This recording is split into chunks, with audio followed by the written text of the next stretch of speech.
का कार्यकाल पूरा हो रहा है। लोकसभा चुनाव में करीब साल भर का ही वक्त बचा है, इसलिए ज्यादा संभावना इस बात की है कि नड्डा को 2024 तक का एक्सटेंशन दिया जा सकता है। तकनीकी तौर पर देखें तो 2022 में बीजेपी संगठन के चुनाव नहीं हो सके हैं, इसलिए जेपी नड्डा को ही लोकसभा चुनाव तक पद पर बने रहने को कहा जा सकता है। बीजेपी के संविधान के मुताबिक कम से कम 50% यानी आधे राज्यों में संगठन चुनाव के बाद ही राष्ट्रीय अध्यक्ष का चुनाव किया जा सकता है। इस लिहाज से देश के 29 राज्यों में से 15 राज्यों में संगठन के चुनाव के बाद ही बीजेपी के राष्ट्रीय अध्यक्ष का चुनाव होता है। अगर नड्डा को फिर से अध्यक्ष की जिम्मेदारी मिलती है तो वे लगातार दूसरा कार्यकाल हासिल करने वाले लालकृष्ण आडवाणी और अमित शाह के बाद तीसरे नेता हो सकते हैं। हालांकि राजनाथ सिंह भी 2 बार पार्टी अध्यक्ष बने थे, लेकिन उनका कार्यकाल लगातार नहीं था। 2023 में देश के 9 राज्यों में विधानसभा चुनाव होने हैं। इनमें राजस्थान, मध्य प्रदेश, छत्तीसगढ़, कर्नाटक और तेलंगाना जैसे बड़े राज्य शामिल हैं। वहीं पूर्वोत्तर के त्रिपुरा, मेघालय, नागालैंड और मिजोरम में भी इसी साल चुनाव होंगे। जम्मू कश्मीर में भी इसी साल चुनाव के पूरे आसार हैं। इन राज्यों में लोकसभा की 17% सीटें आती हैं। साथ ही उत्तर से दक्षिण तक फैले इन राज्यों के फैसले से अगले साल होने वाले लोकसभा चुनाव में जनता के मिजाज की झलक भी मिल सकती है। मीटिंग में इन राज्यों के संगठन में कसावट लाने के मकसद से जरूरी फेरबदल को भी मंजूरी दी जा सकती है। साथ ही नए चेहरों को भी मौका मिल सकता है। विधानसभा और लोकसभा चुनाव से पहले हो रही इस बैठक में पार्टी कमजोर लोकसभा सीटों की भी समीक्षा करेगी। इनकी संख्या करीब 160 है। इन सीटों पर अलग से पार्टी नेताओं की तैनाती और पिछली मीटिंग से इस बात तक की प्रोग्रेस रिपोर्ट पर बात होगी।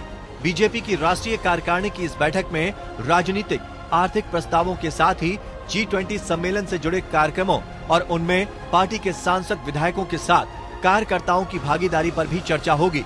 पार्टी के अहम प्रस्तावों पर बड़े नेताओं के भाषण होंगे, जिनमें केंद्र सरकार की योजनाओं को ग्रास रूट तक पहुंचाने का रोड मैप बताया जाएगा। अध्यक्ष जी ने कार्यकारिणी समिति के सारे सदस्यों का आह्वान किया कि 2023 हमारे लिए बहुत जरूरी है।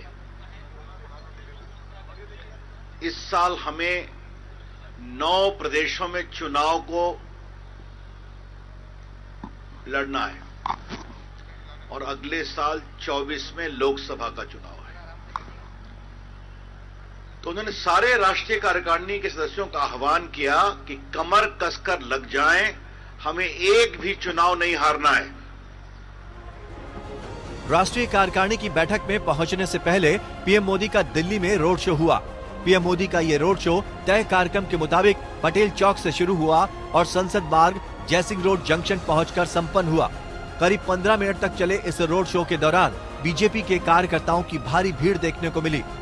मोदी जी अभी सामने से ही निकले गाड़ी में, कैसा लगा? इतनी खुशी का कोई ठिकाना नहीं कि हमारे माननीय प्रधानमंत्री जिनके तेज चमकता है, जिनके चेहरे पे तेज चमकता है, जो हिंदुस्तान को बुलंदियों पे ले जाना चाह रहे हैं, इतनी ऊंचाइयों पे ले जाना चाह रहे हैं, वो ऐसे प्रधानमंत्री, यशस्वी प्रधानमंत्री, हमें गर्व है कि हम अपने देश में ऐसे प्रधानमंत्री को पाके हमारा सौभाग्य है। राहुल जी भारत जोड़ रहे हैं, बट भारत तो कांग्रेस से तोड़ा था 370 ला करके। कांग्रेस से भारत को तोड़ दिया था और आज मोदी 370 हटा के कांग्रेस भारत को जोड़ दिए कश्मीर को।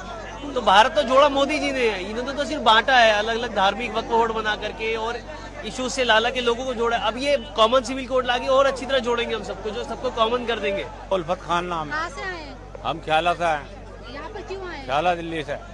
मोदी जी को देखने के लिए आए, प्रधानमंत्री जी को देखने। तो मोदी जी को भी आपने देखा, कैसा लगा? हाँ देखा, हमने गाड़ी में आए थे, बहुत अच्छा लगा। और हमारे देश के प्रधानमंत्री हैं, बहुत अच्छे हैं और आगे को भी यही आएंगे, 24 में भी मोदी जी आएंगे। क्या नाम है आपका? मोहम्मद असुद्दीन।